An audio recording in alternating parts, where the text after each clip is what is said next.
రహదారి మీద ఎక్కడైనా గుంతలు ఉండటం సహజం, చూసుకుని వెళ్ళాలి. కానీ మన ఏపీలో గుంతల్లోనే రహదారులు ఉంటాయి. అలాంటి రహదారులు అయితే ఈ బాధలు కష్టాలు అన్ని కేవలం ఓట్లేసిన పేద ప్రజలకు మాత్రమే. రాజకీయ నాయకులకు ఎటువంటి డోకా లేదు. వాళ్ళ ఇళ్లకు కానివ్వండి, ఫ్యాక్టరీలకు కానివ్వండి, పెరట్లోకి కానివ్వండి, తోటలోకి కానివ్వండి, ఎక్కడికైనా సరే అద్భుతమైన రహదారులు ఉంటాయి. ఇకపోతే వైసీపీ నేతల రహదారులు ఎలా ఉన్నాయో చూద్దాం. మంత్రి గారి పెరట్లో మున్సిపాలిటీ రోడ్డు, పెద్దిరెడ్డి రామచంద్రారెడ్డి గారి పెరట్లోకి అద్భుతమైన రోడ్డు వేశారు. మున్సిపాలిటీ రోడ్డు వేశారు. అది కూడా కేవలం 2 గేట్ల మధ్య, వేరొకరు తిరగడం కుదరదు.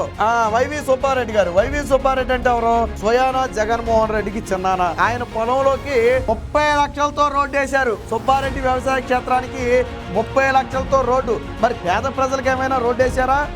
ఇది చూడండి. భారతీయ సిమెంట్ కేమో రహదారి, పల్లెలకేమో గుంతల దారి. ఇదిగో ఫ్యాక్టరీ. చాలా నీట్ గా వైట్ లైన్లు కూడా వేసి చాలా నీట్ గా పకడ్బందీగా వేశారు. పక్కనే ఉన్నటువంటి ఇంకో కాలనీ చూద్దాం రండి. ఇదిగో ఆ కాలనీలకి వెళ్లే రోడ్డు ఇది. అర్థమైందా?